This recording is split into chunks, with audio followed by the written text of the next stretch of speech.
we have reached quorum. So thank you very much for joining us for our webinar. My name is Julie Taiko-Gramlich, and I'm the marketing manager here at Apporto. I will be your MC for today. And here is our agenda for the hour. Let's see, give me 1 second to, there we go. Okay, so just so you know, our wonderful panel of IT leaders from top educational institutions, Emory and Loyola, will discuss challenging use cases such as the virtual desktops, enabling staff to securely access a virtual desktop anywhere, implementing cyber labs and cybersecurity, and setting up virtual classrooms. However, unfortunately, one of our key speakers today, Rob, had a family emergency and was unable to join. However, we will have our wonderful customer success manager, Max, fill in for him about Mac virtual desktops. So let's get started. Let's have each panelist quickly introduce themselves and the school they represent and their responsibility for our wonderful audience members. And since Rob can't join us today, first up, let's have Belinda and Mark. Take it away. Thank you, guys. Hi there, I'm Mark Conde. I'm with the Emory Rollins School of Public Health. I'm the Assistant Dean of Information Services here at Rollins, and I'm also an Associate Director of our Informatics program and a faculty member. Hi, I'm Belinda Maaskant. I am the Associate Director for the IT Infrastructure at the Rollins School of Public Health at Emory University. I'm Pete Farrell. I am the Director of IT Infrastructure and Operations at Loyola University Maryland. Hi, I'm Dave Opitz. I work in technology services at Loyola University Maryland. I'm an information security analyst, so I work for Pete full-time, but I have a part-time job as affiliate faculty for Loyola's computer science department, where I teach a class, Introduction to Cybersecurity and Digital Forensics. Wow, that's awesome. Very cool. Okay, so thank you all very much. Next, we're going to have all of our speakers tell us a little bit about why they went on a virtualization journey and why they implemented virtual desktops on campus. So again, we'd love to have Belinda and Mark go first. Well, let's see. We've actually been using virtualized desktops at RSPH for, I don't know, maybe 12, 13 years. And, you know, initially it became a critical need for us because our graduates use probably 35 or 40 different applications, some of them incredibly complex like SAS, of course, down to, you know, just Excel and Word and whatnot, throughout their course materials. So the virtual desktop became about the only viable way we could supply this huge different sets of software for them. You know, we really progressed from there. We'll talk about in a minute, giving accessibility to some of these software applications for people all across the world in our staff and faculty group. You want me to just go through the questions, Julie, or do you want to? Yeah, sure. Go ahead. So, yeah, go ahead. Yeah. Take it away. Sorry, guys. I actually knew what I was supposed to do, but I had to think about it a minute. So, you know, one of the challenges, and I'll tell a couple of them, and then I want to shift to Belinda picking up the rest of it. Certainly some of the challenges had to do with the complexity of trying to put together all these applications in one virtual desktop realm. And from there, I'll shift to Belinda to pick up on the rest of that one and question 3. The other challenge that we had was when we had an on-prem environment, it required a plugin that every time there was a OS upgrade or patch, it would break the plugin and we'd have a lot of support tickets that we'd have to go through. And so this is one of the reasons we started looking at a cloud solution that doesn't require that plugin.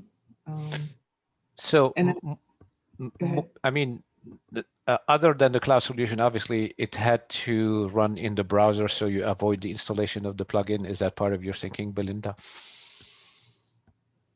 It's just because the other one was browser-based too, but it still had the plugin. Oh, really? Okay, interesting. Okay. But as Mark mentioned, we have our students travel all over the world, and so they need to be able to get back to these applications. So that's the reason we have to have a virtual desktop. Very cool. Very cool. Thank you. Julie, next slide. Okay. Sorry. I can go ahead. So yeah, like Mark and Belinda, we've had several iterations of on-premise application virtualization at Loyola as well, for many years, and each solution we tried has had its own challenges. One of the biggest challenges we've had is just the overhead. It's a lot of work to maintain the software, the licensing, the servers, especially keeping up with the patches and updates and new versions coming out, and different faculty. One faculty member wants, version 25 of SPSS, and a different faculty member wants version 26, and in the same semester, just kind of maintaining that. But honestly, one of the biggest issues we've encountered over the years is that really faculty and students didn't really understand where to save their files in our virtual environments. And this was exacerbated when we got rid of our on-premise file servers a few years ago and moved all of our data to OneDrive. We just had a lot of problems with our on-premise application virtualization solution. Also, like Belinda was mentioning, we have had challenges around client software. At the beginning of every semester, our help center was overrun with students who needed help installing and configuring the clients. So overall, for the last several years, we've been kind of on a journey to find, a solution that will work for us and, help solve these challenges. Okay, that's absolutely wonderful. Thanks for sharing, everybody. Now, let me move to the next slide. 1 second. So here, we'd really like to know if and how COVID-19 played a role in the journey to a virtual desktop. It sounds like Peter was mentioning that they've been searching for a while, but we'd love to hear a little bit more from Belinda and Mark first. It didn't necessarily impact our plans. In fact, the fact that we'd already gone in that direction allowed us to be actually very successful in moving into dealing with the COVID problems. I know Belinda's got some other views as well. Yeah, we had been using Apporto for about 8 months before COVID hit. And so it was easy for us to just go ahead and train or allow all of our staff and other people to start using it. And there were a few applications that they were using locally that we had to install, but it was fairly easy to get up and running. So it was easy for them to start working remotely. We did see our usage triple, or maximum concurrent usage on Apporto triple since COVID started. Wow. So in your case, you folks were already, everything was up and running, and it just was a matter of dialing up to support more users. Correct. Yeah, and dealing with, of course, a learning curve with faculty, but it wasn't huge. They were already used to it. That's great. Yeah, for us, when COVID hit last spring, we were still, we still had our on-premise solution, and honestly, a lot of our faculty and students were used to just having locally installed software in, computer labs or computer classrooms on campus. So we had to, scale up and make sure that all of our software was available remotely to be used by everyone at the same time, since those on-campus resources weren't available anymore. We have been looking at Apporto for a long time, but had not, actually, done anything with Apporto until this summer. We worked with Anthony and Max and did a pretty decent sized pilot with our business school faculty to deliver virtual desktops and all of their application needs to all of our summer session classes. And after we were, very successful with that, we signed a contract, for this academic year. And then I know a little while later, Dave is going to talk to you about our cybersecurity lab, which went live in September for computer science, because that was something that was a big unknown how we were going to deliver that from an on-premise So solution. that's great. Thank you, Peter. So obviously COVID hit, and now, you're somewhat in panic mode if you're like everybody else in the higher ed space. Tell us a little bit, what was kind of the time scales for you to kind of make decision for a pilot, get the pilot up and running, move to production. And I think that may be relevant to some people in our audience who may be, perhaps, I think we're seeing obviously a spike in COVID, and they may be considering, jumping on the bandwagon very, very quickly here. Yeah, absolutely. So we were, I think started the conversations around April. We were able to work with our faculty and, had determined that we were able to get through spring semester, limp by through spring semester, with our existing solution, but we knew we needed something, more scalable and stable moving forward. So, I think we started talking to you guys in probably mid to late April, and we had a very tight time frame to get that up and running for our summer classes, some of which began, in I think 3 or 4 weeks. And this is before we, had any conversations about contract negotiation or, had I know our legal team takes a long time to review contracts. So I was worried about that, but I was so impressed with the way that the speed with which we were able to get up and running. From the time we were, starting the conversations to the time we were up and running, I think it was, 3 or 4 weeks. And, that included all the, legal review and, stuff like that, and that's to the time that, the faculty had access to the virtual machines to be able to test them out and learn how to use them for class. So it was very speedy to get up and running. Thank you. That sounds great. Hey, Peter, adding to that is one of the things that I appreciate about Apporto is that particularly having someone like Max, the organization is very willing to experiment with us on, the environment or the interaction and some of the user functionalities very, very much readily. And that is not a characteristic you normally see with some of the on-premise solutions. Thank you, Mark. Thank you very much, Mark.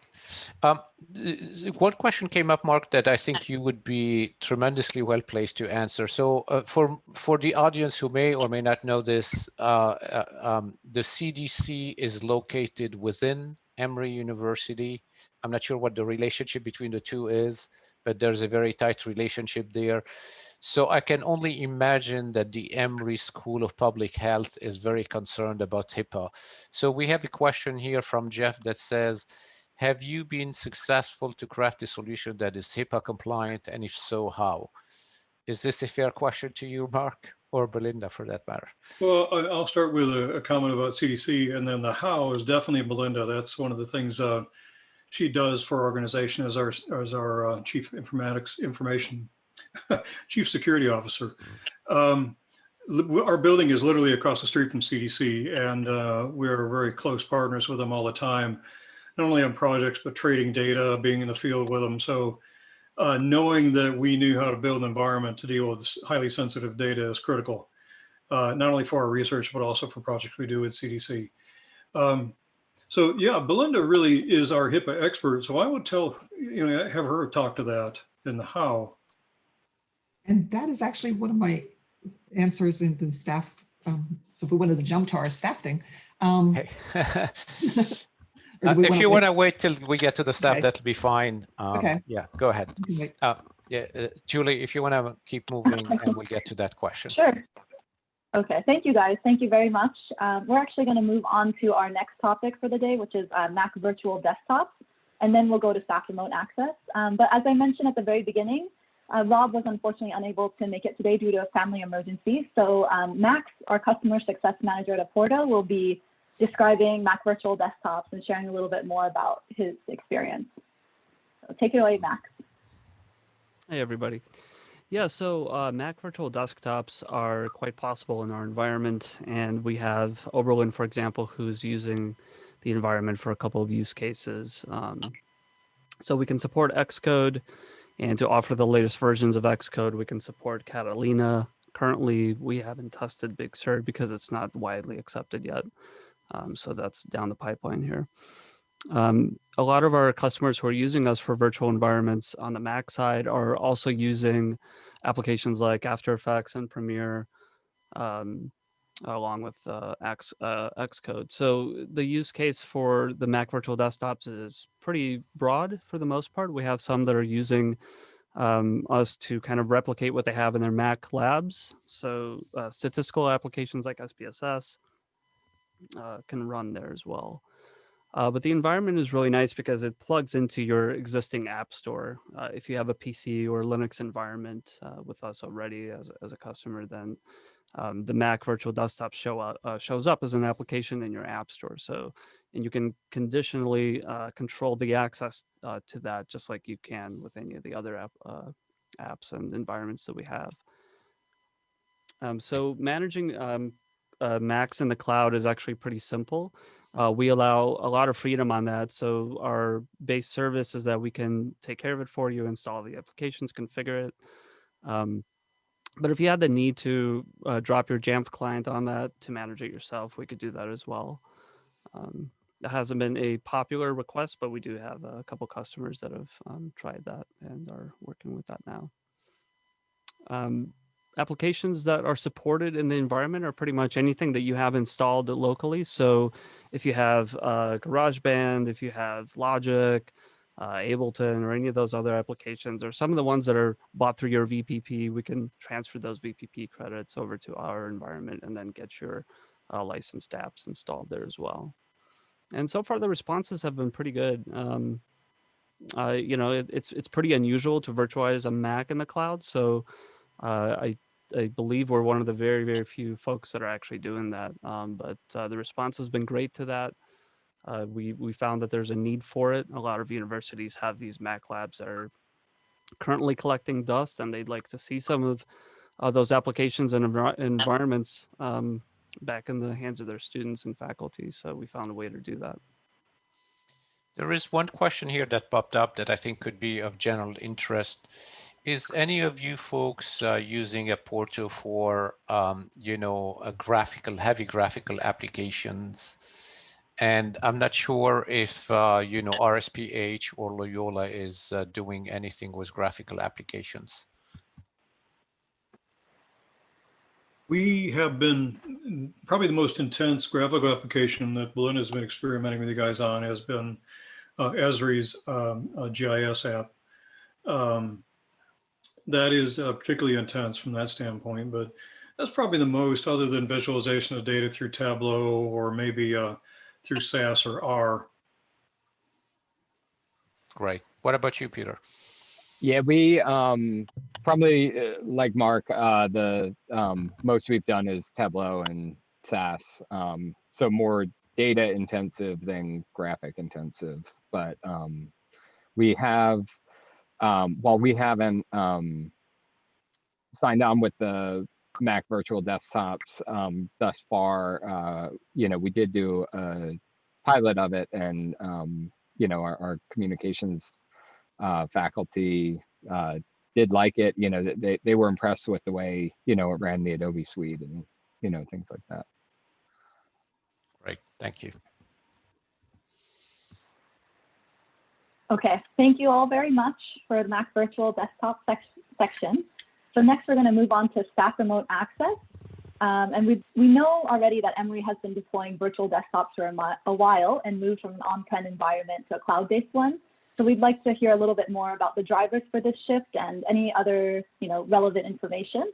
So please take it away, Belinda and Mark. Thank you. I'll start with the first question. When we first talked about this, I mentioned earlier that we started with a virtual desktop intent to take care of mostly our training and our virtual laboratories and whatnot for our students. But it very quickly became obvious that our faculty and staff doing research needed accessibility to a lot of the software, and they had all kinds of different computers. So, I mean, obviously that's a problem we had to deal with.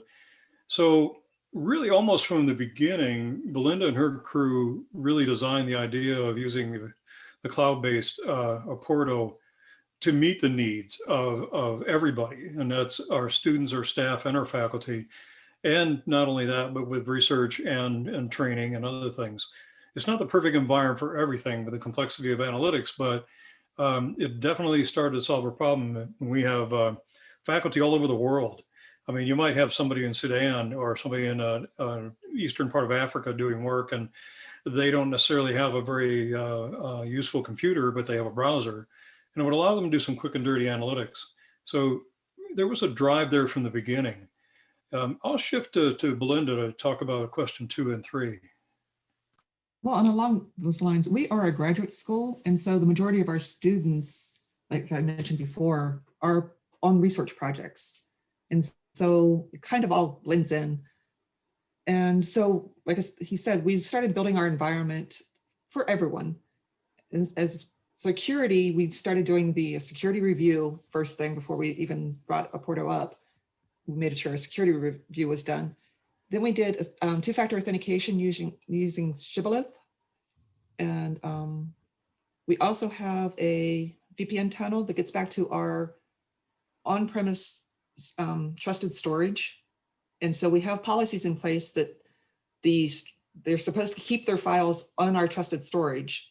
They can move them, do their analysis in Apporto, but they need to copy them back to the trusted storage. And that's where all of their stuff should sit. So with that in place, we kind of feel like it is a secure environment. We do allow them to upload and download files.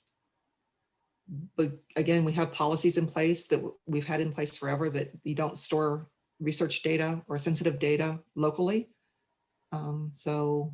But we felt like there needed to be a way for them, if they needed to upload something that they received from another group, that they could do that.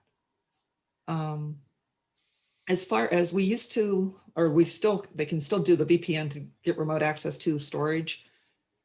Problem with that is with the VPN, you don't need to necessarily have a good network bandwidth, but if you update your OS before the VPN gets updated, your client stops working.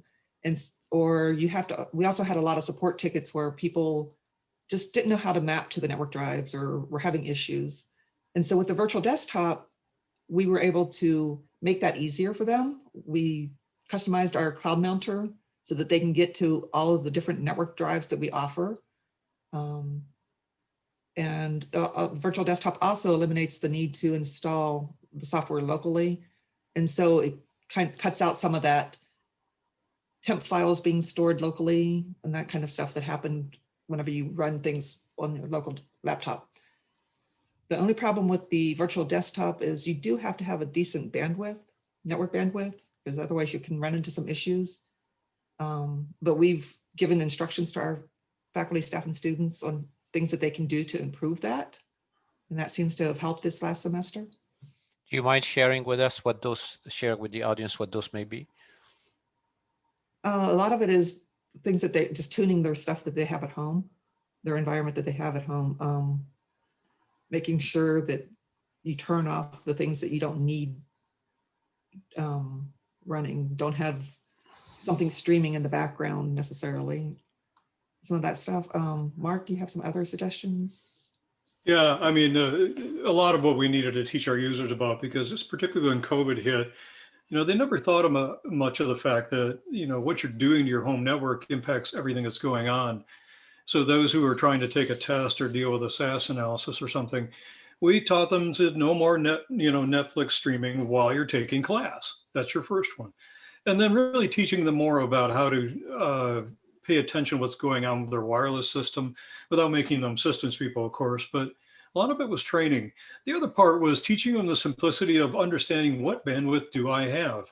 And, we teach them a speed test and they go, we're going to teach you 2 terms. We're going to teach you jitter and we're going to teach you bandwidth. And you need to pay attention. And here's a threshold that we think you should be above to be pretty efficient. So, I mean, it was a lot of it's training and just teaching people something they never ever had to think about. Yeah, that's a very good point. I think many people don't understand they may have a good amount of bandwidth, but their network latency is not where it should be, and this is where the problems can occur. So helping them understand, yes, of course you have, I don't know, you have, let's say a satellite, connection, and you may have a download speed of 100 megabits per second. That does not matter.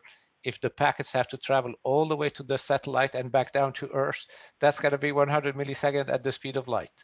So the network latency has a huge impact on the user experience, and that's an educational effort that has to take place. Correct. There is a question about Microsoft OneDrive. Yes, we can connect to OneDrive in Apporto and of the cloud mounter. So again, it makes it easier for our folks to get to it. Belinda, do you want to discuss with that customer the pricing? I'm cracking a joke. I'm cracking a joke. There's another question. What are the minimum upload and download speeds do you require? And again, I'll answer that question. And Mark and everybody, please feel free to pepper my comments. The download speeds, again, if you're using something like, say, SolidWorks, you're rotating an object, a 3D object, it doesn't take a lot of bandwidth. You probably are using 3 to 4 to 5 megabits per second. So for most people, that's never a problem. Where the problem could be is, again, as I mentioned earlier, the network latency is such that you rotate the object and there's 100 to 200 milliseconds between the time you move your mouse and the server registers that move.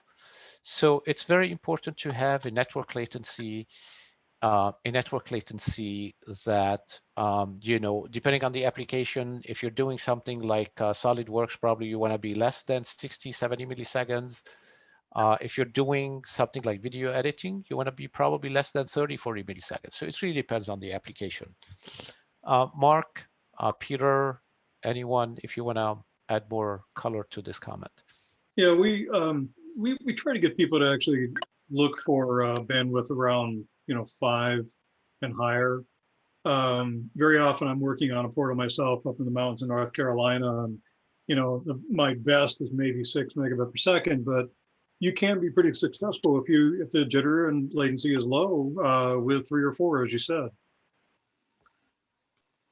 Yeah, I agree with that. I mean, we haven't heard too many issues with from students or faculty with Apporto. I mean, and we have a number of students that we've deployed hotspots to, and things like that, because they didn't have a stable internet connection at home.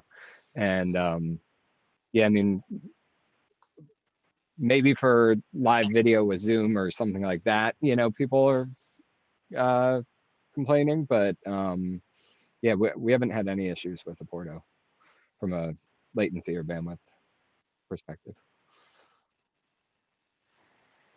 Great. Julie. Okay.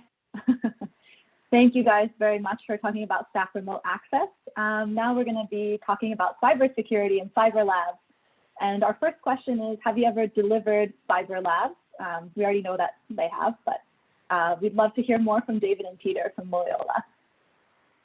Right. So an important part and a fun part of a cybersecurity class is the hands-on work. So I taught this class last year at Loyola, and I created an environment with 2 virtual Linux machines. One of them is called Kali, K-A-L-I. It's a distribution of Linux that has over 100 different security and forensics tools on it. And the other image I used was a Linux version called Metasploitable, which is an intentionally vulnerable Linux distribution.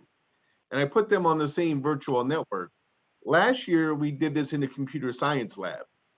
So the students had to go to a computer science lab to work on this. It also meant that they hoped to get back on the same machine in the lab that they were using the previous time if they wanted to see everything laid out exactly the same. They should be able to still do the homework on different machines, but it's not the exact same familiar environment. So this year, I only teach just one class a year.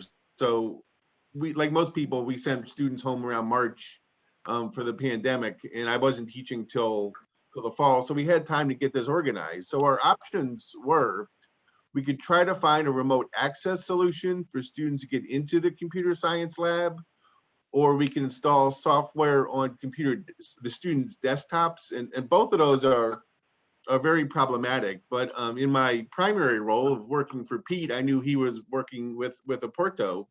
So that was the connection we were able to make. And so Apporto set up a virtual Windows machine for every student. And inside of the Windows machine is the Hyper-V virtualization software. And the two Linux images run in that Hyper-V image. So every student could access this remotely from their home, which worked out very nicely for all of our students.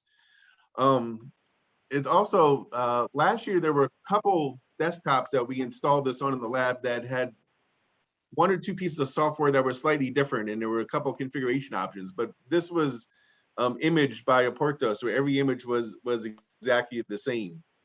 It also allowed me, I could hop on if a student was having a problem. They could log off of Apporto and I could log on and I could connect to their virtual machine and see exactly what they were doing. A lot of times they would just email me a problem and I could tell them what to do, but sometimes I wasn't sure what the solution was and I needed to log on and look at things myself. So I could do that. Also, when we were in a lab, if the student sent me a question, if I didn't answer immediately, they would leave the lab. And then when they finally got the answer from me, they'd have to go back on a different day, perhaps. But now, since they're just working from home, they'd send me an email and they could go work on something else and just leave the Apporto open in one tab of their web browser. And when they got the email answer from me, they could just then go back and pick up working. There were a couple exercises that we did that worked out very nicely. One thing was we were learning about what is a firewall. And so having two machines networked together, two virtual Linux machines networked together, they could do a port scan from one of the machines against the other machine, and then they could use the IP tables firewall and update the firewall. So that was nice that could all be in a safe virtualized environment that they were working on that. The last couple of homeworks that we worked on, one of them was a password guessing exercise against a list of usernames and hash passwords that I had created. And so I gave them that file and they had to recover the original passwords. The other one was a forensics exercise where there was an image of a USB hard drive that had the files deleted, and they had to recover the deleted files. So both of those were files that I had to give them, and they had to transfer into Cali where there were tools to work on those.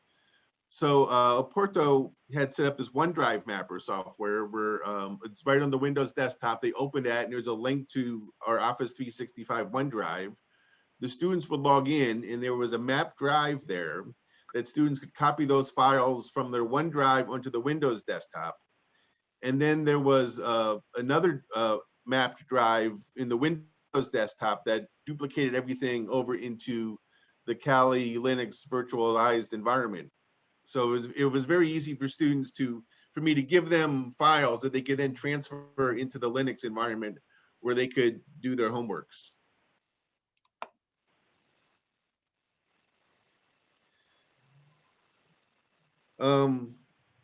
I guess thinking about other positives is that I was able to very efficiently answer students' emails. You don't need a lab support team. I'm not sure that's a positive because I was the lab support team, I guess, but it did lead to very efficient answers for students.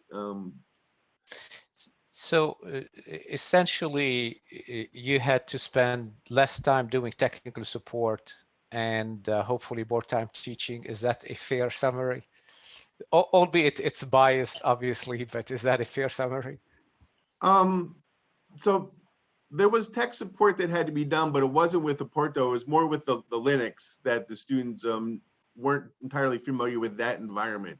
So it enabled me to get more done, to teach more things, give them more experiences that would have had to been a lot slower, less rich experiences if they were doing it some other way. Right. Okay. Great. Peter, are you gonna add any colorful, wonderful comments? To be honest, I wasn't. You know, I'm not a faculty member, so you know, I just kind of helped facilitate and get Dave connected with the team at Apporto to get what he needed. But again, you know, really happy with Max and his team. It's nice that it's a fully baked solution, but like Mark was saying earlier, it's very customizable. So, you know, Dave knew what he needed, you know, as a faculty member and what tools he needed to be able to deliver. And, you know, Max and his team were able to, you know, build that and deliver it very quickly and very easily. Okay, wonderful. Thank you both very much. I appreciate it. So next, our last main segment for today is actually about virtual classrooms. And my colleague Anthony will be introducing virtual classrooms and showing us a live demo as well. So give them a couple minutes to show that as well. All right, thank you, Julie. So the concept of virtual classroom is obviously students go to a lab to access software or to access hardware that they do not own. But are other reasons why students go to a computer lab. It may be that the teacher wants to have a lab hour where the students, you know, he can show the students what they should be doing. The students can work on it. If they have questions, they can ask the teacher. Or very often when we ask students, why do you go to the computer lab? They tell us, well, I go there because it's social. You know, if I'm working on a joint assignment with my classmates, we can work together. If I get stuck, I can ask somebody for help. So we really wanted to create this kind of social collaborative experience, even in the virtual classroom. So with that, I'm going to show you some features that we're introducing in this upcoming release. That's going to be released by the end of December. So Julie, I'm going to share my screen if that's okay with you. Yes, thanks. Okay. And again, please bear with me since this is brand new software. It's not in production yet. I have not used it myself before. So I'm going to try to put together the demo very, very quickly here. So Julie, can you see my screen? Yes. Okay. Not yet. Not yet? Yes, sorry, 1 second. Looks like. Peter, David? No? Yeah, I'm seeing it. I can see it. Windows desktop. Yeah. Yep. Okay, I think Julie has some bandwidth problems there, irrespective. Okay, so in this use case, I'm a faculty.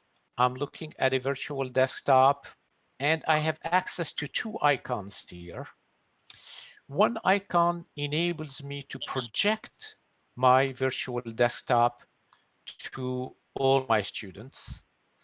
And if I select biology here, all my students in biology now can log in and can see my virtual desktop. So to show you what this looks like, sorry, just 1 second.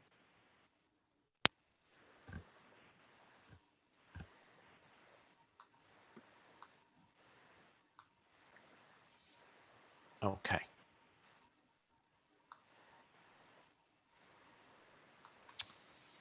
Okay, so if a student logs in, what he would see is the following. He would be able to obviously work on his virtual desktop, but he also can see the virtual desktop of the faculty, and it would be, he can see them as separate tabs, but we're assuming that most students would not have two monitors, so they're able to see the faculty's virtual desktop inside of their virtual desktop. They can close that. They can work on their whatever the teacher is telling them to do. And then if they want to follow the teacher, they're able to see the teacher kind of picture in picture, and they can toggle the screen, which one is larger, which one is smaller. So this is the presenter mode. Next, what I want to show you is how the teacher now can view in real time the virtual desktops of all of his students. And again, it's a bit of a challenge because there are so many things happening here. But as you can see, there's only one student in this virtual classroom. If there was 20 students, I would see 20 thumbnails. And as the students manipulate things on their screens, I would be able to view that in real time. If I wanted to, I could take a closer look. And I have a messenger here. And in this messenger, I can chat with the student. I can have a call with the student. And what is really cool is that when I talk to the student, it automatically turns off my communication to the rest of the students. In other words, if the student raises his hand and he has a private question he wants to ask, I can talk to that student and not everybody else will be disturbed by my conversation. And finally, I can request remote control from the student. If the student accepts that request for remote control, I can show the student what he should be doing and help the student with his assignment. Okay, so again, our objective is not just to deliver virtual desktops. Our objective is to deliver a complete computer lab experience in the virtual environment, along with social capabilities, collaborative capabilities, and we think, well, we don't think, we have in fact, customer town halls with all of our customers every quarters, and people like Mark are very, very vocal about their requirements. So we take note of their requirements, and this is how we come up with ideas for those features. Mark, hopefully I didn't step on anybody's toes, including yours. Any thoughts, any questions, any comments on this part? And David, since you are a faculty yourself, if you want to add some color about how relevant something like this would be to your computer, cybersecurity class. Sure. So several times during the semester, I was doing a demo. So I logged onto Apporto, and I told the students to follow along. So I said, you can log on to your virtual image in Apporto and do the same thing. But I didn't have this real-time connection with them. So I would tell them, here, try this, and then put the answer in the Zoom chat. And I would just sit there and stare at the Zoom chat, waiting and waiting and waiting, hoping for some of the students to eventually, a couple answers would trickle in, and you could say, okay, yeah, some of you at least are making progress and are getting it. But it was kind of hard to keep track of if people were following along, doing everything. This real time, being able to monitor that everyone's working on the same thing would be very handy. I can see that being very useful. And also the troubleshooting I was doing, I would request the students, when I had to go in and fix something on their virtual image in the Linux setup, I would ask them to log off of Apporto so I could log on to their image. But if we could both be on at the same time, I could tell them where to click and what to do. That would be a lot better teaching style than just get off the machine for a while, let me fix it, and I'll tell you where you can get back on. So yeah, those would be two positives of this. I like this feature.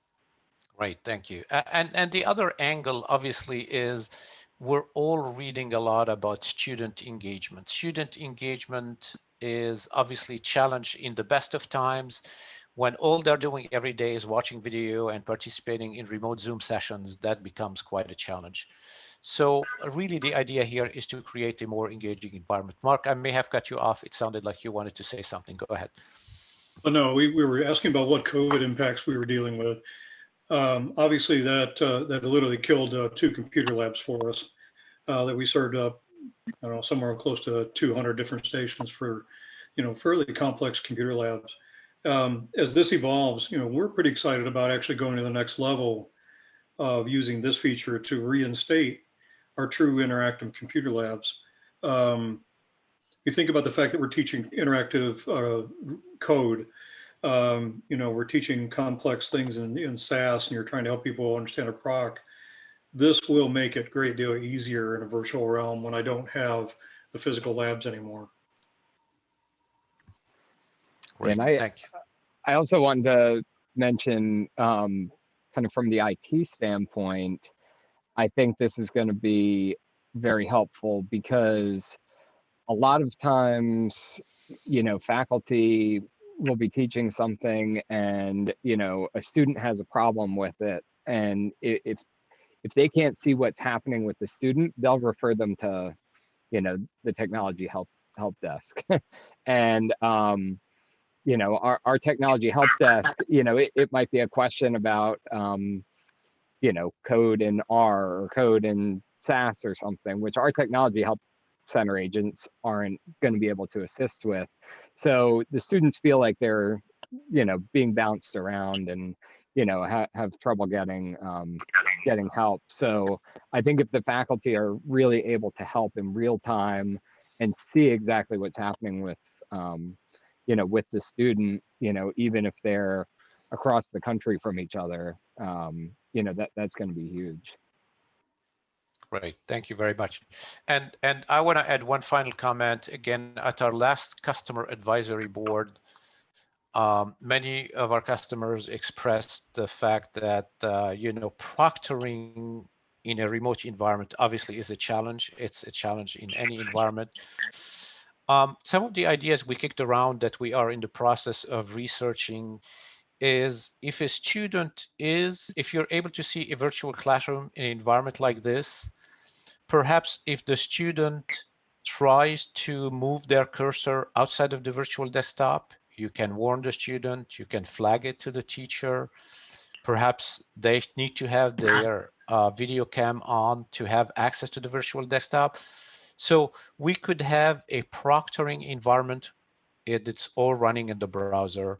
And that takes away this complaint of the students that I own a Chromebook and I cannot install, a lockdown browser, or that it requires 100 megabits per second or anything like that.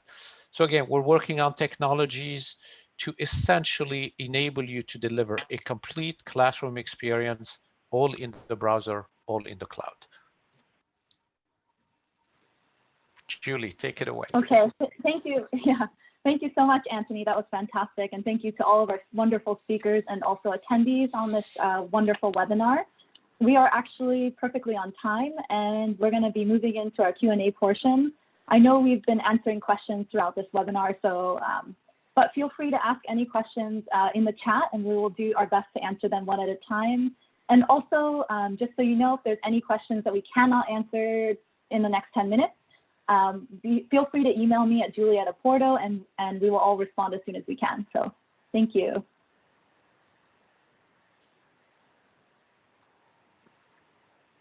So Jonathan has been raising his hands throughout this session. Jonathan, was your question answered, or did you want to ask the question? I think he lowered his hand. All right, sorry.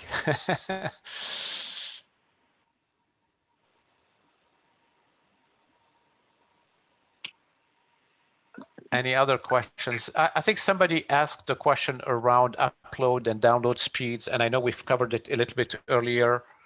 I'll just cover it very quickly here because I think this question comes up all the time.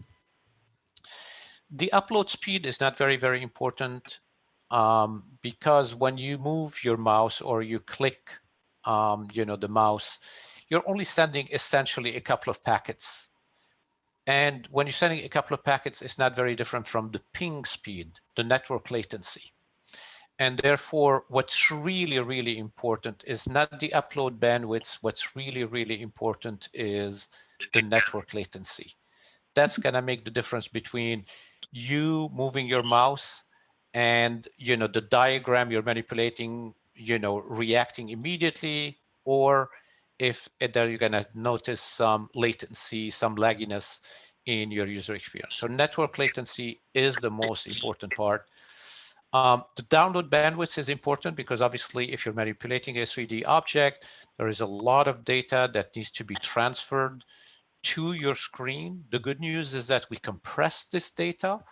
We use H.264, which is a compression codec algorithm to compress the data.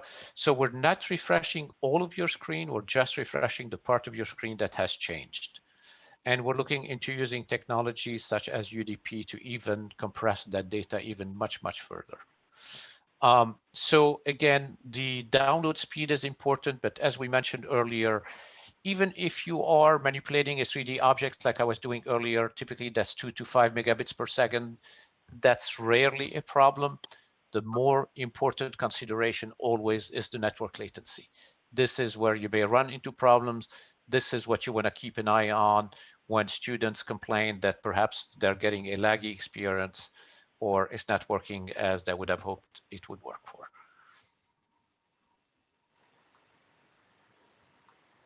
It looks like we have a question from Shane, but I think Max is going to answer one live. Max, is that correct? Yeah, that's correct. I'm answering Antonio currently. Anthony, somebody had a question about the presenter mode and when that would be released. Yes, that should be released on December 27th, and it will be in our production for our existing customers as of that time. But virtual classroom is currently available now. Yes. And then, Anthony, do you want to speak to extended compute? Somebody's asking about rendering video. I'm answering it live as well in chat. Sure. So as you can imagine, our standard setup has a standard timeout feature, which after 30 minutes of no activity by the end user, we warn them.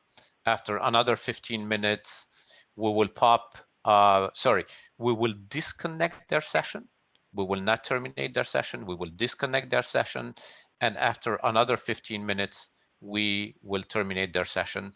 And the reason this is in place is because you don't want to have some student who, I don't know, fell asleep or forgot to, close his browser or whatever else, using up a precious resource that somebody else could use. So that's the standard behavior.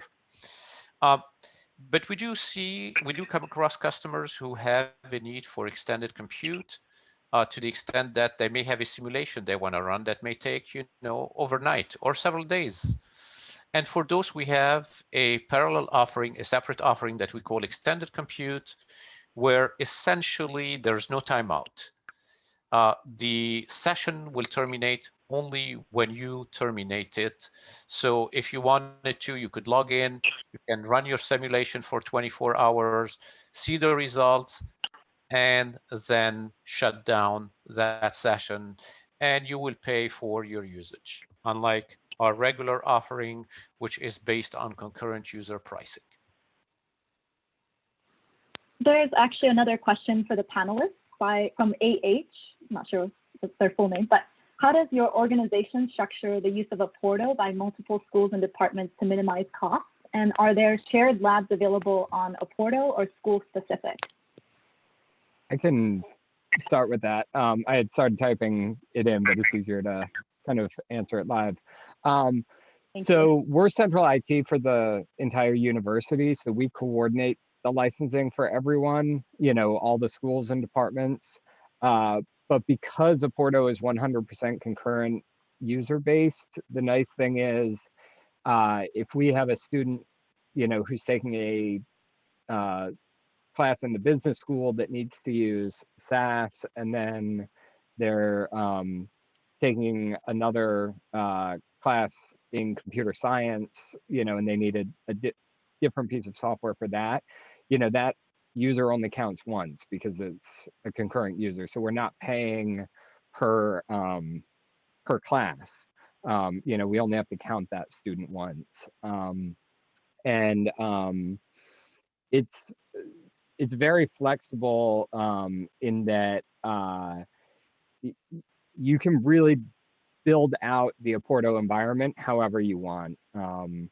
I mean, we were presented options with, we could have business school desktop that had those applications installed, or you can, have kind of all of the shared applications installed on a certain desktop. And through the virtualization technology that Apporto uses, you can kind of hide applications based on, certain groups and things like that. So it is very flexible. For our implementation, we ended up installing pretty much all the applications that were needed for the semester on one virtual machine, and just trying to keep it simple and, delivering that one virtual machine. That's for the business school. That's separate from, what Dave was talking about earlier with the cybersecurity solution. But if we had wanted to split that up by, this class gets, its own virtual machine with, certain applications, we had that option as well. And then Anthony, Shane did have a really good question about the time frame on our hybrid on-prem streaming solution using our platform, and also if there's a limit on number of applications that can be offered.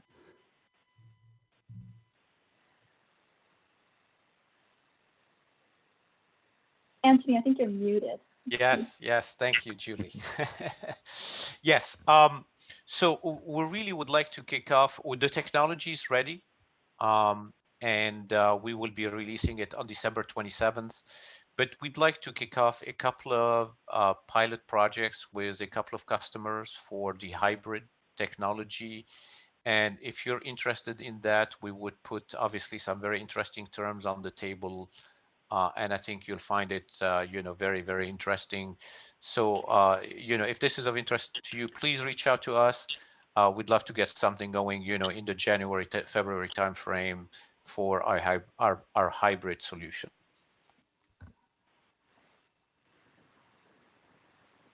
Is there anything else that anyone would like to quickly share that wasn't mentioned already?